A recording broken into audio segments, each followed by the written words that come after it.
Whoa.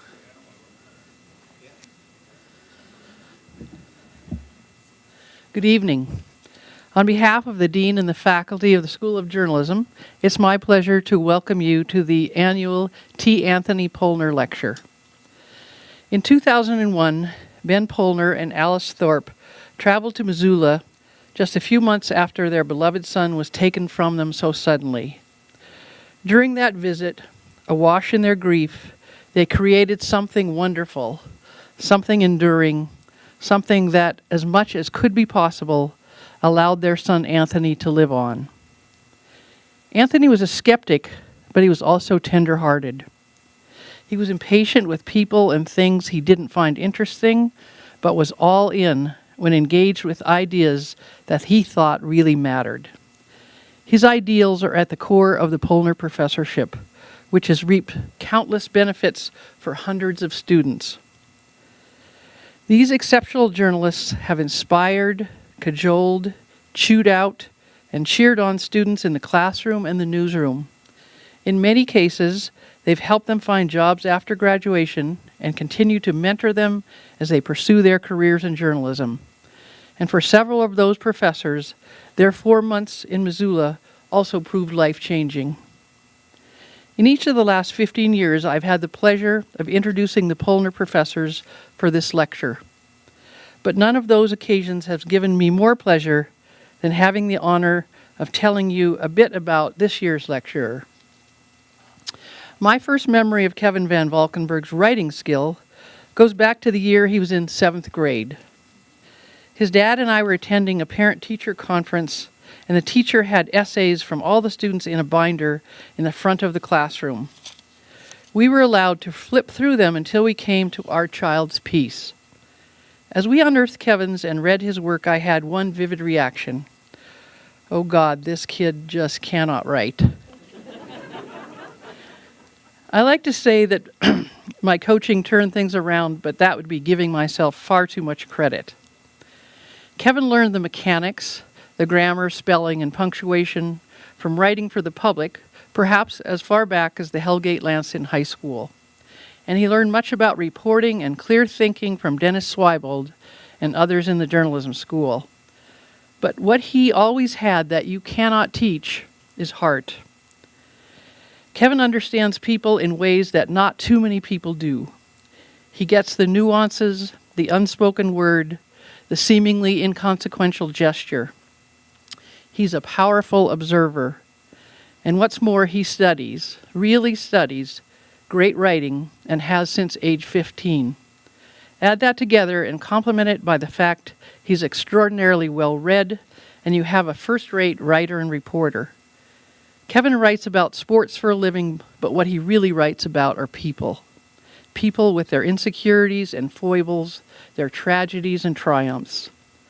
22 years after that 7th grade parent-teacher conference, reading a story on ESPN about Phil Mickelson or Peyton Manning, I get to the end and I think, my God, that boy can write. I'm proud to be his mom and introduce Kevin Van Valkenburg.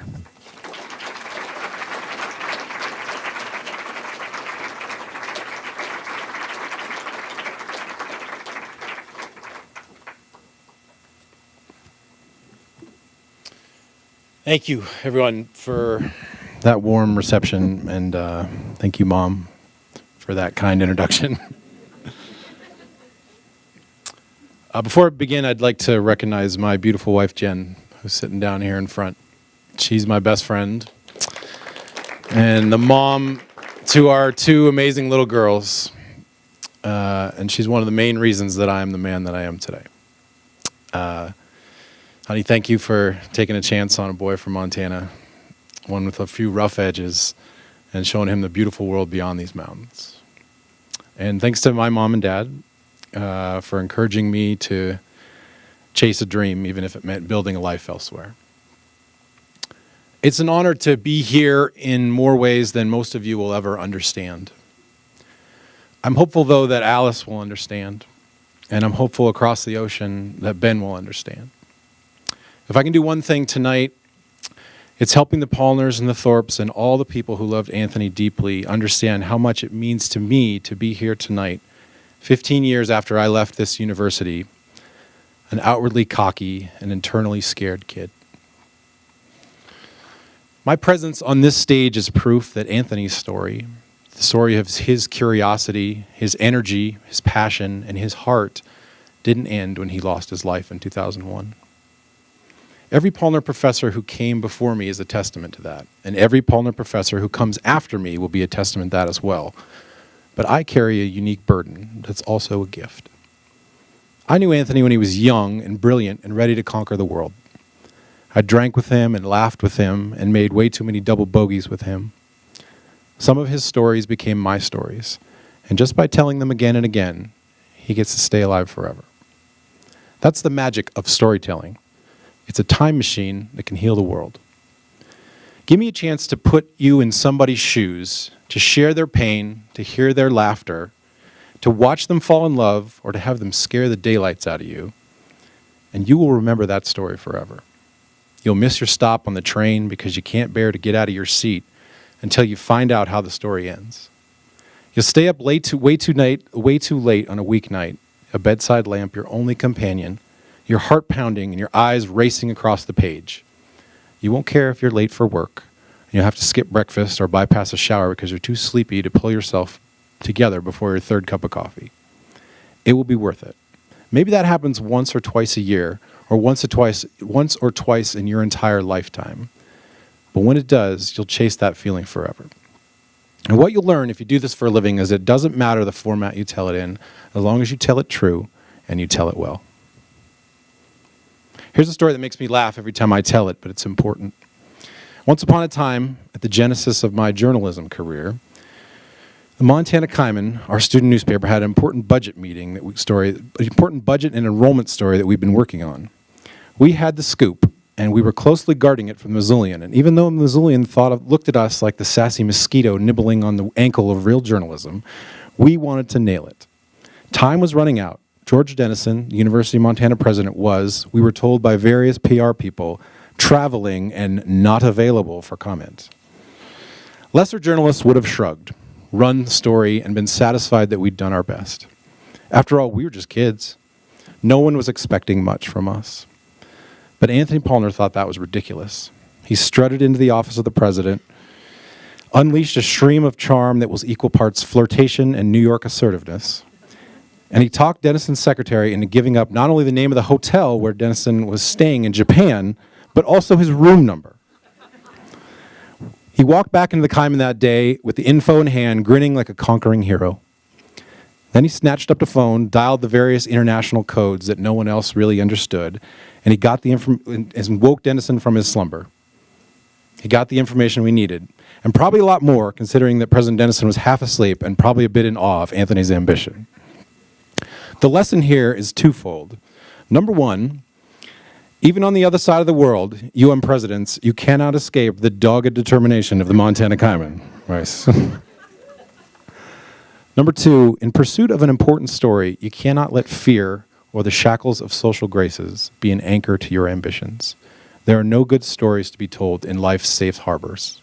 I don't think I understand this truly until I packed everything I owned in a green Mazda 626 and set sail for the city of Baltimore shortly after graduation. The Baltimore Sun, clearly sensing I needed additional seasoning as a reporter, threw me on the crime beat, eager to see if I would sink or swim. For months, I barely kept my head above water, nervously knocking on doors, asking to speak to relatives of murder victims and car crash victims. It was difficult work, but I convinced myself I was doing something noble, something more valuable than voyeurism. If I didn't explain who these people were, who would? They would be reduced to a line, maybe a paragraph. They would be forgotten. One day, a police source informed me that a 16-year-old high school girl, a bookworm named Robin, had committed suicide by walking off the top floor of a 10-story parking garage in downtown Baltimore. She left no suicide note, but the police heard from her friends that she'd been getting teased and bullied in school. I wanted to write a brief and forget about it, but my editor told me that I needed to call her family. Maybe they'll want to talk, she said. Take some time to think about it and make the call. I took all day. I felt like throwing up. For whatever reason, this was different than anything I'd done before. It felt wrong, like an invasion of privacy, like an affront to decency. I thought about lying to my editor. Hey, I tried, I'd tell her, but family didn't want to talk, so I guess that's that. But I also thought about Anthony, how fearless he was in his brief time as a reporter. He was off in London working as a derivatives trader. We hadn't talked in a while. But I remembered the way he wasn't afraid of anything or anyone, and how he infected the entire Kaiman with his spirit. And I picked up the phone and took a breath and dialed Robin's mother, Jackie. It's the most terrified I've ever been on the phone. I'm really glad you called, she said. I would love to talk. I'm heartbroken right now, but I'm not ashamed. My daughter was depressed, and we did everything we could to help her. I want people to know that she died of depression the way people die of cancer. Sometimes you do all that you can, and people still can't be saved. I went to her house. Jackie asked me to read some of Robin's poetry. We watched home movies of her, looked through photo albums of her childhood. I listened more than I asked questions. We talked about bullies, about the cruelty of high school, and how complicated it is to be a teenager. We both cried. I drove back to my apartment, stared at the ceiling fan, and thought of about the burden of writing a story that could ever begin to capture what it felt like to be a 16-year-old girl and to be tormented by rich kids who found you uncool. I started with her poetry. I poured my heart into the story. I felt that I owed it to Robin. When it ran, I went back to see Jackie. I didn't know how she'd feel. I'd never written about something so intimate, and I felt again like I might vomit. But when I knocked on the door, Jackie hugged me and said something I've never forgotten. I feel like I don't have to explain myself to people anymore. I can just show them your story and say, see, this is who Robin was. This is what happened to her. She was sick, and we tried to save her, but we couldn't. She was a beautiful person. Why do we tell stories? I'm sure you've heard plenty in recent years about the steady decline of traditional media in this country. No one reads newspapers anymore. No one reads magazines. Look at how many places are laying off writers and editors. The only people who read print media are at least 50 years old. We're all doomed. It's a cynical narrative, and I hope you reject it when you leave here tonight. We're not doomed. We're in transition, and that's different. The model for how to pay for great reporting and great storytelling has changed, sure, but not the appetite for it. Cynics have tried to attribute old media's snowballing decline to our shortened attention spans, but that overlooks some fascinating realities. More people, around 66 million per month, read the New York Times than at any point in history. The same is true of the Washington Post. Heck, more people read the Missoulian than have ever read it before. They're just doing it on iPads and iPhones and laptops. ESPN just ordered another round of 30 for 30 documentaries, investing millions into reporting, writing, and editing, and their popularity continues to soar.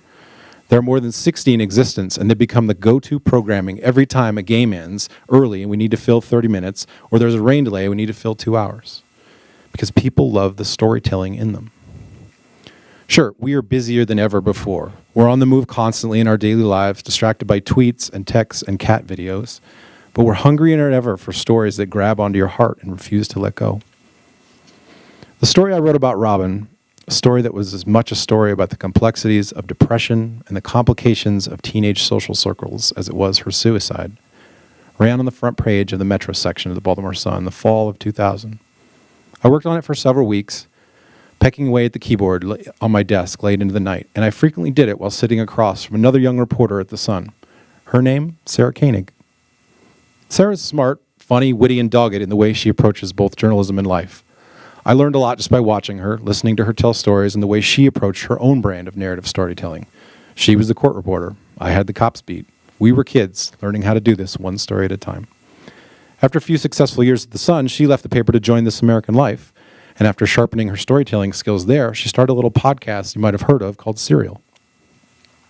What made Serial a phenomenon and what made it the most popular podcast in history with more than 40 million downloads is no different than what makes a great newspaper narrative or magazine story work. Right away in Serial, we understand what's at stake. There is tension in the storytelling. We understand we're on a journey. We can see early on who the important characters are. We can close our eyes and imagine what they look like, picture them moving throughout the world, and we are on the edge of our seat wondering what are they going to say next. Serial didn't become a massive success merely because it was suspenseful and an artfully produced whodunit. It succeeded because it was also a deep dive into the complexities of the justice system, an important discussion about the consistency and accuracy of memory.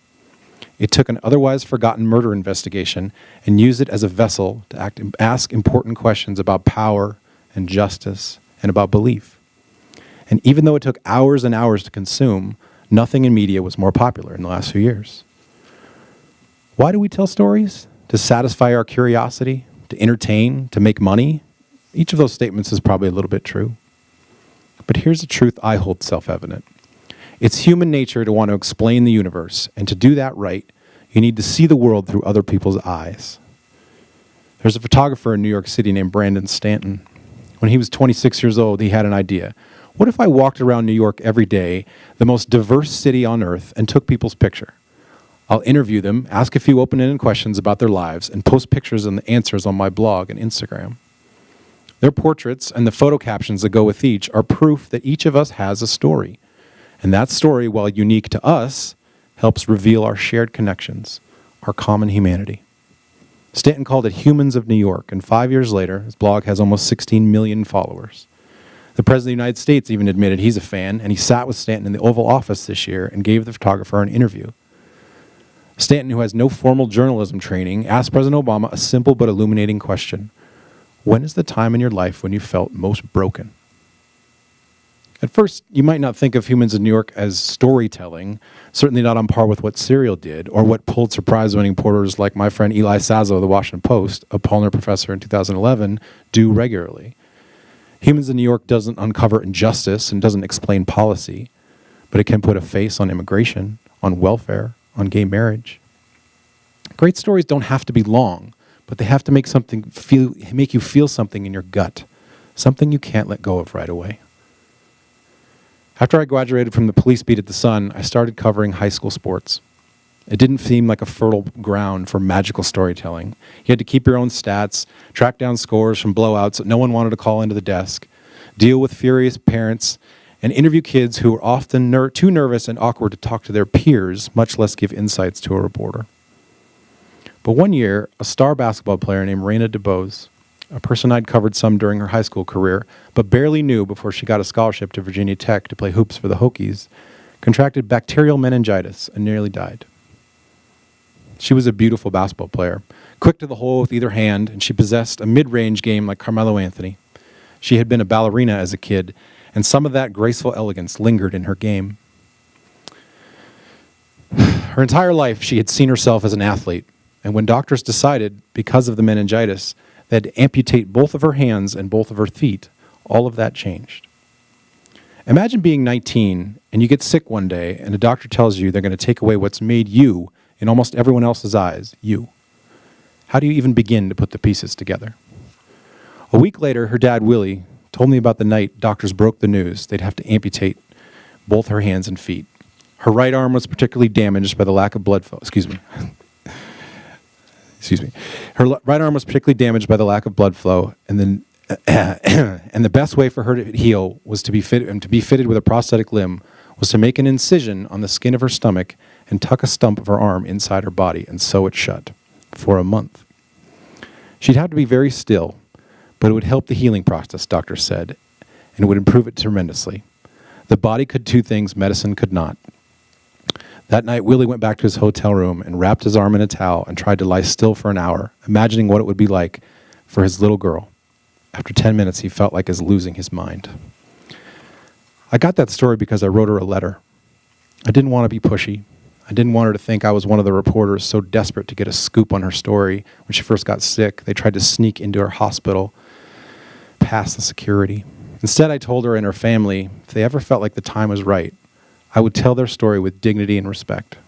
I would listen and observe, and we'd tell it together. I was no one special. I was a high school sports writer who had never written anything longer than 1,500 words. I didn't think I'd ever hear back from them. But one day, Raina's father, Willie, called me out of the blue. Come to her birthday party. She just got out of the hospital. We're having a birthday party for her. I think you're the right person to meet our family, and understand what we've been through. I showed up at the party, and her parents introduced me to her. She was in a wheelchair still and could barely speak from the scar tissue on her throat and from being intubated for so long. In a whisper, she thanked me for coming. I followed Raina off and on for more than a year. I went to rehab with her, to therapy, to church, and to the gym. I was there when she got her first set of prosthetic limbs, and there when she picked up a basketball for the first time after surgery. She was determined to go back to school, to show the world that she was more than just an athlete. And I asked her if I could shadow her on that journey, and for some reason, she agreed. She wasn't bitter, she told me one night. She just wanted her life back. The story I wrote about Raina ended with us walking to her public speaking class on the very first day of school. She let me tag along. We were running a few minutes late, mostly because it's hard to walk across campus on prosthetic limbs if you're still adjusting to them. Every student in that class turned to look at her when we came through the door. They didn't know her story in that moment, but it wasn't long before she shared it with them. It wasn't long before I shared that story with the world, and when it ran, she cried and said, "Thank you." Willie hugged me in the front hallway of his house. Raina gave copies of the stories to her friends and said, "There's so much in here I didn't know. Thank you for writing about what happened to me." Raina's a motivational speaker now. She graduated from Virginia Tech in 2007 with a degree in consumer studies. But that public speaking class she walked into the first day turned into a calling. She's telling her own story now, and she needs no assistance doing it. But when she tells it, some of the details she shares about what happened to her while she was in a coma, fighting for her life, came from interviews that I did with her family, her coach, and her teammates, and people who loved her. It was exhausting to report and write that piece over the course of the year, but in the end, it helped Raina understand the pieces of her journey. A pretty small price to pay for such a gift. I've been lucky enough to tell a lot of stories over the course of my career, and they shaped me in ways I didn't understand at the time, but I cherish now looking back on them. Once I spent 3 months in West Baltimore for a story about a high school football team, my own enthusiastic attempt to write a serial, one I envisioned as a cross between the season 4 of The Wire and season 5 of Friday Night Lights. It was a cute premise, but when I started reporting, I came home every night trying to process what I'd seen each day, and the reality was way better or worse than any television show. Defensive linemen living in houses without electricity, running backs crying on the back of the bus because one of their cousins had been killed in a shooting that morning, teachers standing up to drug dealers who wanted to recruit the team's best linebacker to be an enforcer in their gang. Every night after practice, the coach and I would have long conversations about race and poverty and the futility of trying to save every last kid from the unfair fate of his unlucky geography, but trying anyway. I wrote that story not just as a journalist trying to explain sports can still make a difference in the inner city, but as a citizen of Baltimore. I gave up a little bit of the Montana in me to write that piece, and I replaced it with a little bit of Baltimore, a trait I'll be forever proud of, because at some point I realized this is my city, and these are my people, and though I'm white and they're black, and I'm middle class and they're not, it's still us. If people wanted to talk about how terrible schools were in Baltimore, and believe me, the mayor and the governor argue about it almost every day, I wanted people to understand there were coaches and teachers and administrators on the front lines in the city fighting like hell to save those kids. Those kids were not statistics in someone's budget or abstract talking points on the campaign trail. They were teenagers who deserved a chance, just like the governor's kids, to dream of something bigger.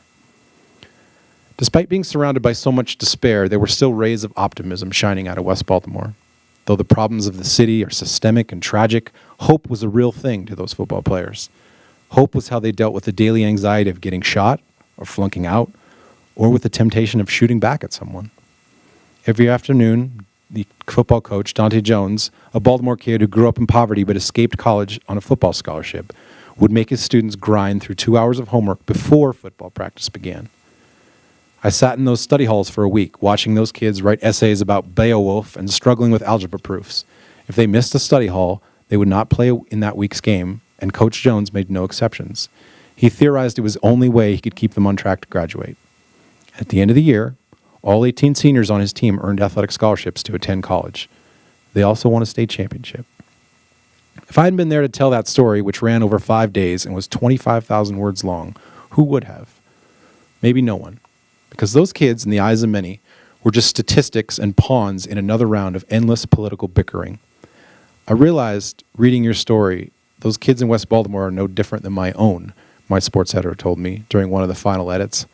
I guess I'm a little ashamed I didn't realize that prior to you writing this.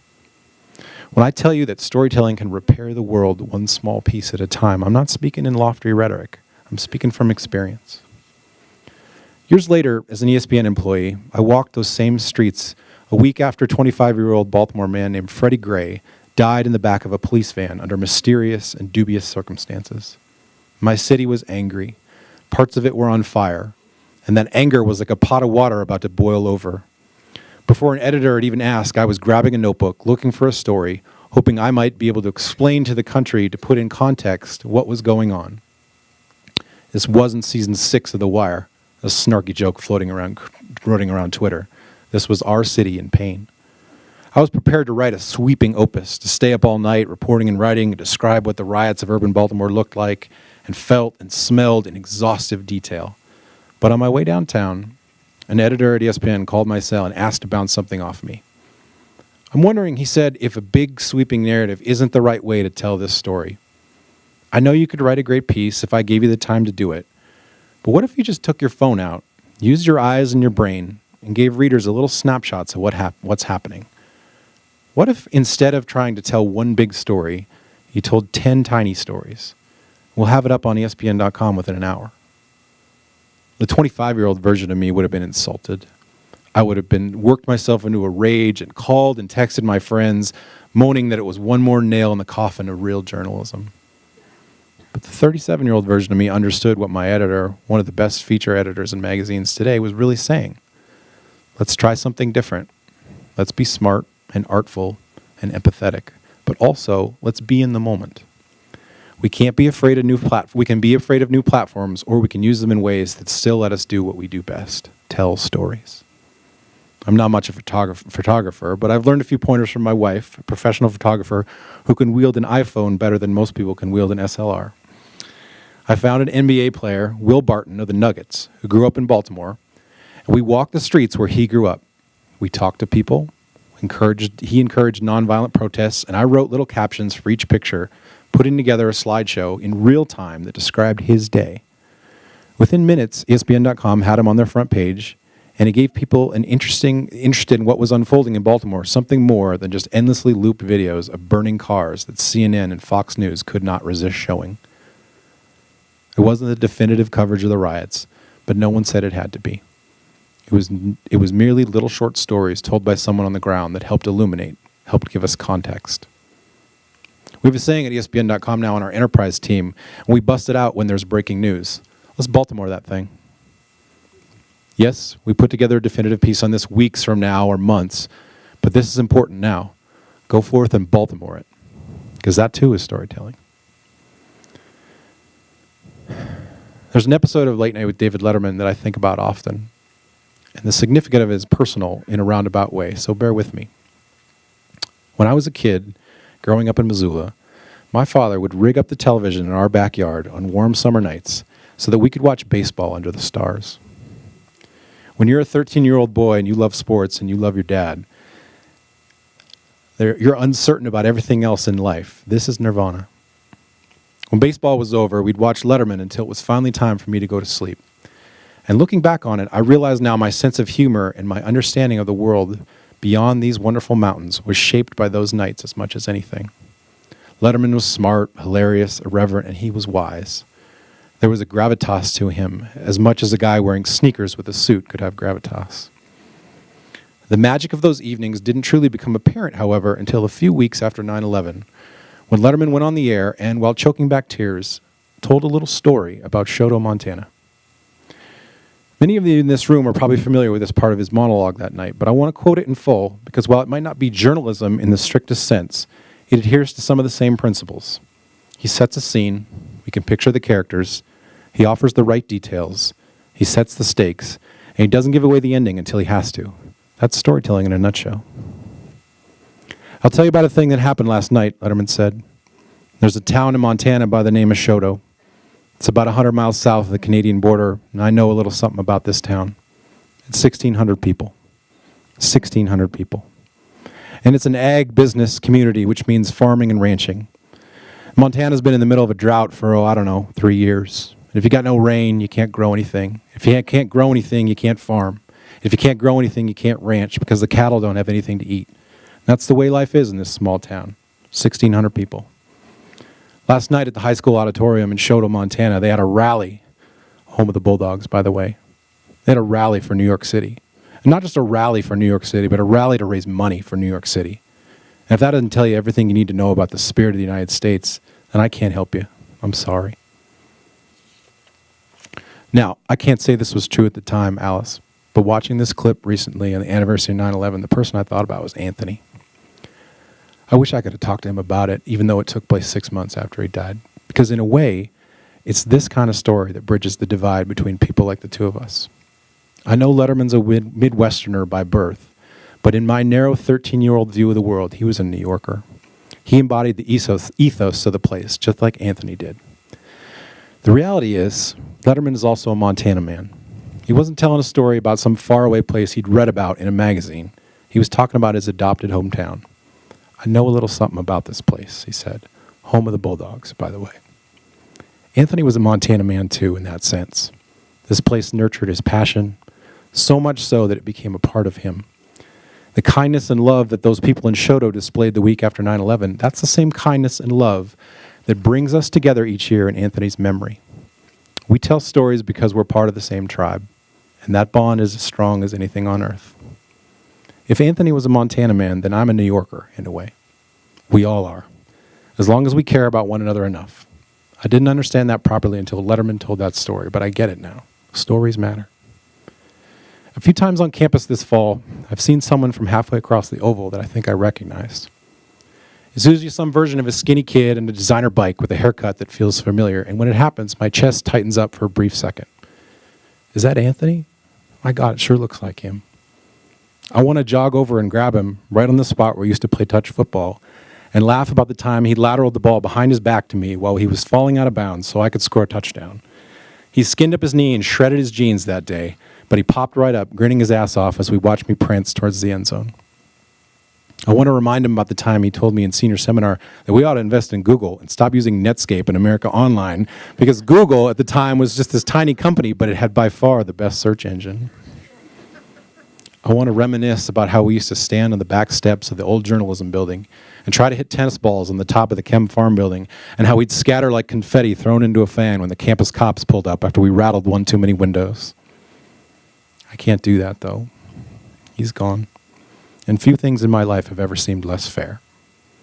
But by telling those stories, I keep a piece of him alive forever. Thank you.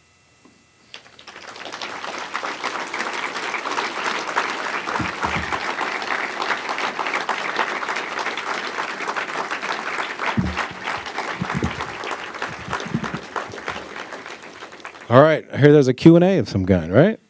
There's a Q&A. Let me get a drink of water, and I'll be happy to answer some less serious questions.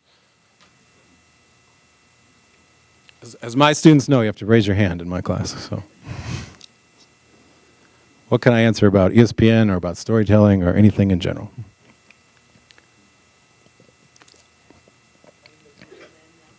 Absolutely. I was a Google man right then and there, and that's what Anthony and I first bonded, was knowing that Google was the actual search engine that was going to change the world. So, I mean, not quite that much. We didn't know that much, but we knew it was way better than the others.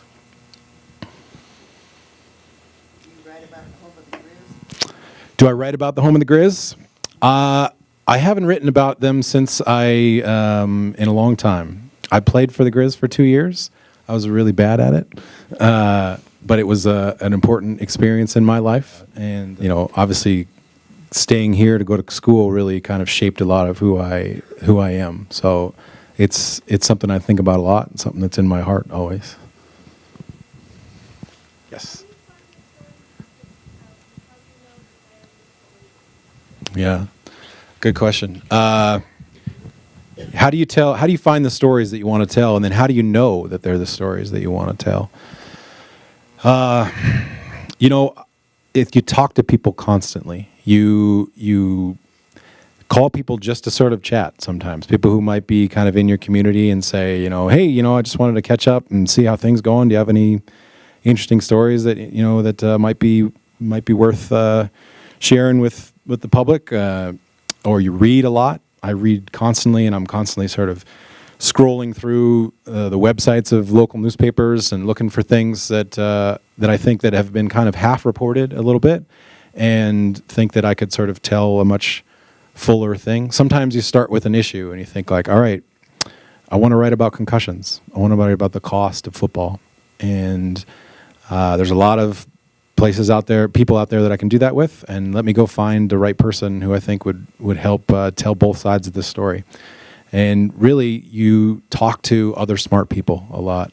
I have a bunch of close friends who are really good writers, some of them with Pulitzers and National Magazine Awards and way more accomplished than I am. And bouncing stories off them all the time helps me more than anything. Okay. What was my first job with ESPN? I started at ESPN in 2012 and just sort of started as a feature writer. But the very first assignment that they gave me was write about whether or not LeBron James is a choker, which was a lot to chew on for your very first assignment. A lot of people are like, "Oh, what's your first story?" And I told them, like, "Ooh, boy." But you know, you dive right into it. You read everything that's been written about LeBron James, and you talk to enough people around him, and then eventually try to kind of present him with the question and do it in an artful enough way where you think like he might actually want to share his side of this. And I'll never forget when my editor sent me a note saying, actually did a good job on this piece. I was so relieved, because with the magazine world, there's a lot of pressure. Every story is, butting up against ads that cost $300,000, $400,000, $500,000 sometimes. And so there's a lot at stake when you get sent out on a big story on a big name, and you got to come home and deliver with something.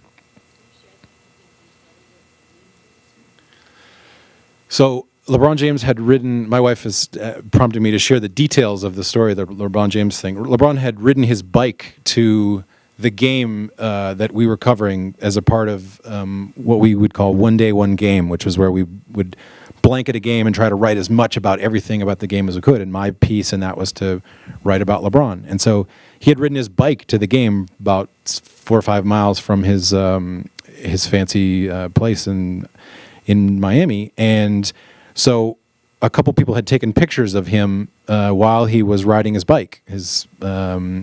And I found that person on social media in the days after the game and said, "Can you explain to me everything you remember about that moment, about seeing him roll up on his bike?" And then I sat down and watched a documentary about LeBron James's high school life.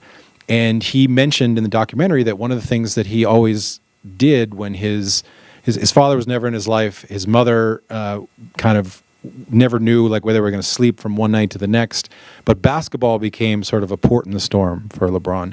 And he would ride his bike all around Akron looking for a pickup game, because he knew that if he found a pickup game, he was so good that he would get picked, and that he would pass the ball to other people so that they would like him, and basketball would become inclusive for him. Basketball would be a way for him to sort of feel loved and so there was an echo of that in still riding your bike to an NBA game 10 years later. And so in getting that description of him riding on his bike, which no one had really seen except for this one person, and finding that person and talking to him on the phone for an hour, it managed to make the story be a little bit bigger about the echoes of where his childhood was. Mm-hmm.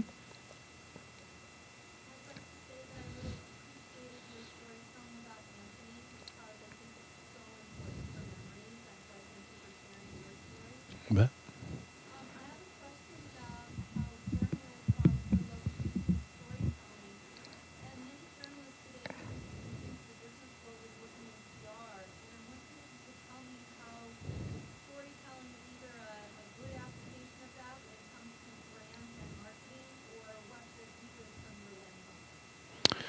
Well, I think that journalism is a great general education in so many ways, and I think that's part of the reason why Anthony wanted to be a journalist. Not wanted to be a journalist, but wanted to take journalism, just even though he wasn't going to do it for a career. It teaches you how to listen. It teaches you how to research. It teaches you how to write really quickly. It teaches you how to handle things under pressure. And all of these things, and I think this is definitely true, and I talk to my students sometimes about this, are going to be really important for the rest of your life, whether you do storytelling or not. And, we've all been in meetings or been in something where we can tell someone is sitting across from us not listening, and how kind of annoying and infuriating that be. And so if you are in PR and you have already learned how to truly listen to people and how to respond off of what they're saying, it can be hugely beneficial, because you'll connect with people who you want to kind of, write things about your company, or ways that you can contact other people.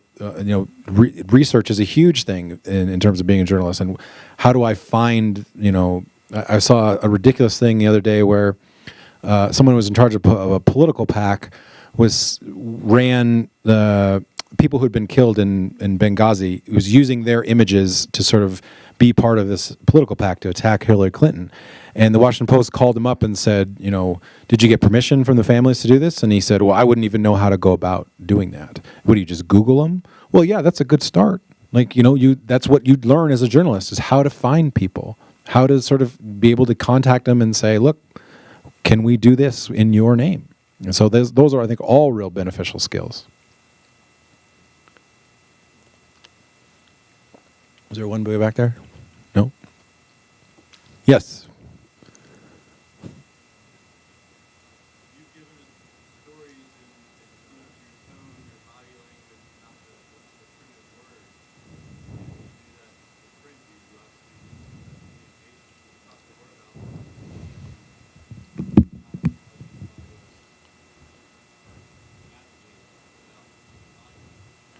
Yeah, I think that you can reflect tone through writing. It's not easy, and it's something that the best writers do well. But a lot of what I have tried to sort of talk to my students about this semester is the right kind of details can go a long way in explaining who a person is, what their motivations are, how well they're sort of interacting with other people. Really just listening to people. Empathy is the most important thing to me in my job, and I think in life. It's just learning to put yourself in someone else's shoes, and in a way, then you're much more equipped to be able to embody their voice, which speaks to a lot of like the way that you can use tone to write. And there are elements in print journalism that are never going to be able to be captured as well as video, but pacing and structure and the way that you choose certain details and choose to leave out other ones can certainly help tell the story better in some ways than any documentary could. Mm-hmm.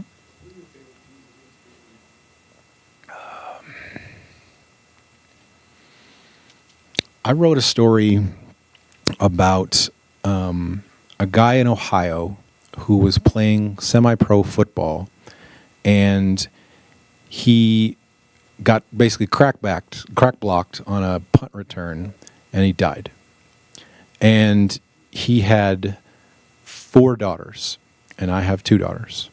And so I said to my editor, I think let's go out and write what this is like. They're playing in a field, essentially these guys are like construction workers, and they're factory workers, and they're policemen, and they're guys who cannot stop playing football because they love it so much.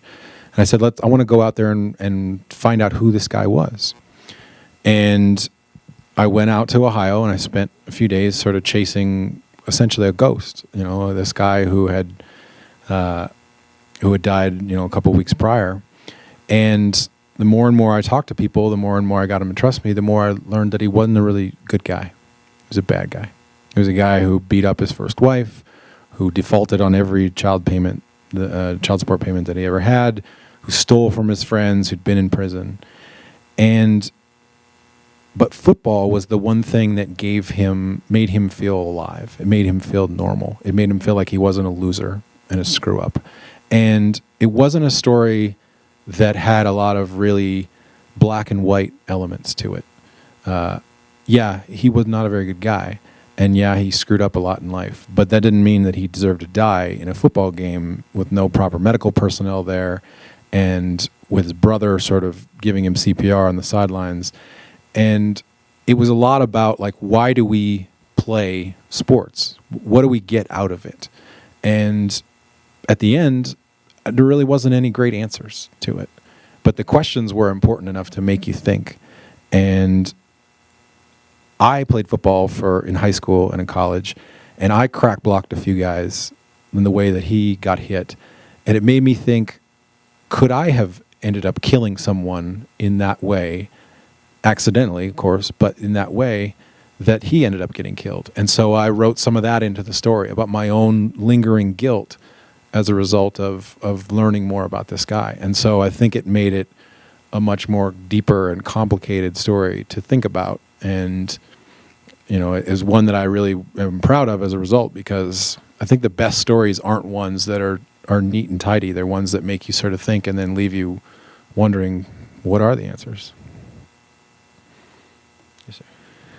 A lot of what you write is about professional sports, professional athletes.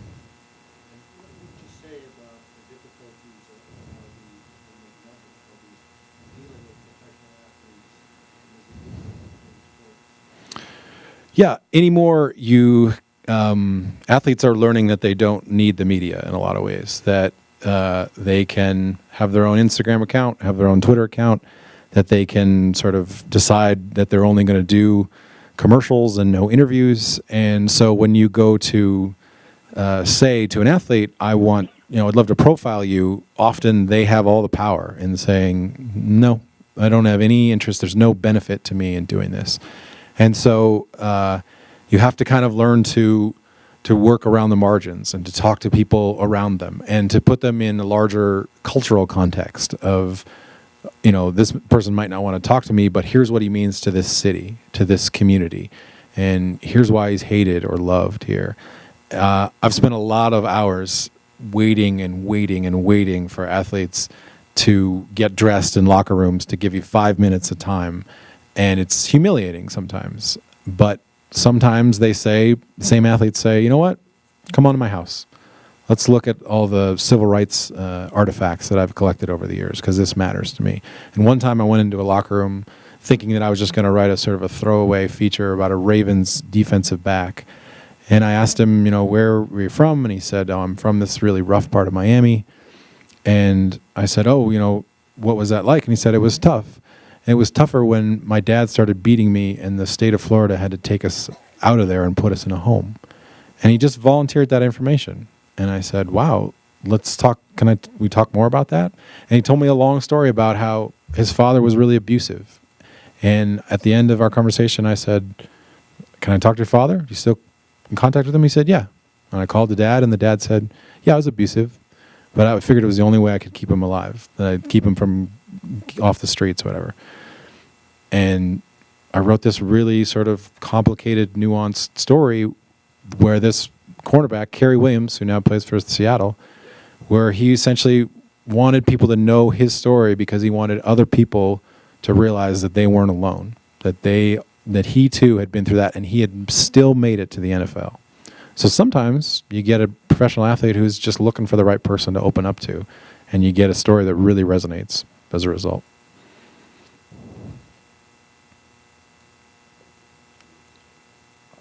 Is it different from sport to sport? Someone down front says. Yes. Some sports are more open in terms of access, and you can... I covered a lot of golf in the past year, and you can basically walk right down the fairway with a lot of the golfers and overhear their conversations. And sometimes in the NFL, they sort of have to provide you with a certain amount of access to players. Whereas like in European soccer, the players don't ever have to talk to the media at all. And so the media just kind of writes what they want about them, whether they agree to interviews or not. So you have to kind of adjust and learn how to handle it based on the situation. Mr. President. First, be sure to answer the telephone call. Good. Well, I'm sure the editor's here if you want to just give them your cell. And cells weren't really big back then, so, yeah. But it might be the next Sure. Anthony Pollner comment. So Right. I'll answer. But my question is, in today's business climate for journalism, do you find it more difficult to get publishers to have the patience for good storytelling, or does it vary from genuine? I think it varies from venue to venue. I think if you look at like Vox and Vice and places that are new media and aren't kind of bound by some of the old media's complexities and their debt and their legacy stuff, they're pouring more and more money into good storytelling than ever before. And so the traditional path that I took, which was go to a newspaper and work your way up through the newspaper and then get to a magazine, is shrinking if it even exists anymore. But there's more and more opportunities to jump to a website and have someone say, well, we can't hire you as a staffer, but we can give you a big chunk of money to tell this story as long as you can deliver on it. And, there's a lot of places that are getting huge amounts of investment of capital to tell those kind of stories, because a place like Vox has learned there's a huge appetite for explaining things, that there was this kind of hole in traditional news coverage of like, well, what does it mean to pass the American Health Care Act, and how will this thing in the budget affect the taxes for the year based on the projections. And so Ezra Klein, who worked for the Washington Post for years, learned, what, if I go out and I put together a team of really smart people, there's people willing to pay for that and sort of hope that there's enough advertising that will kind of eventually even out. And I think that's showing that it is. It's not easy, but I think it's showing that it is going to work. Yes.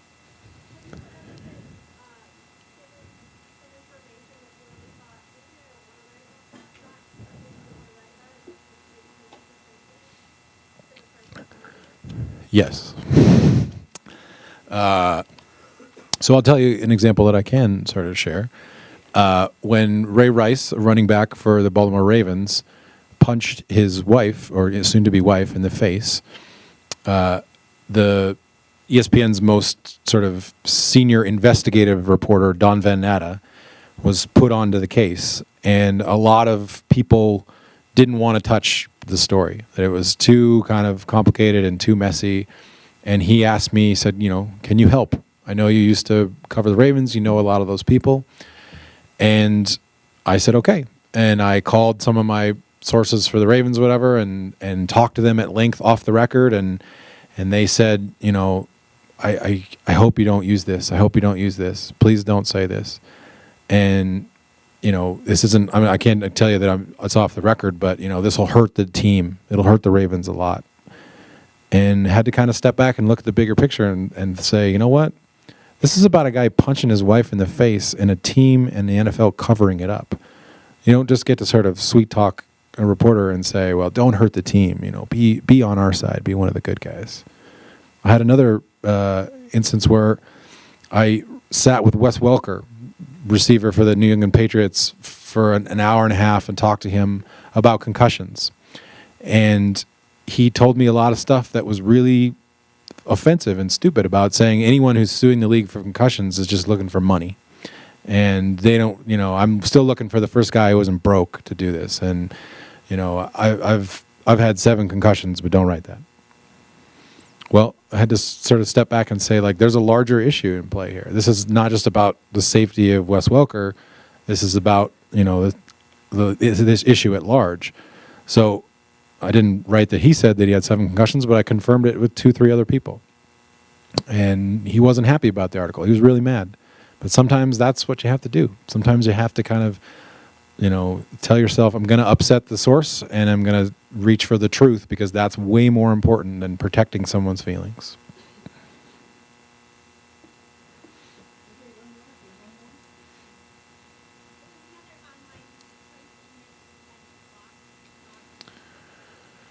Vice. Yeah, Vice. I mean, there's, Gawker certainly invests in a lot of real journalism. The Huffington Post invests in a lot of real journalism. Salon, Slate. There's a lot of online places that are pouring a lot of money into journalism. And I think, there's a good chance 15 years from now that the Washington Post and the New York Times will be almost all entirely online. But they'll still have an enormous amount of capital to pour into good reporting, because people care so much about those brands and are going to keep coming back to those websites. And maybe they have to sit and watch a video before they read a story that's sold to, that's an Amazon video or, Ford Motors, but I still think those places will be able to sort of survive and tell great stories. Thank you so much.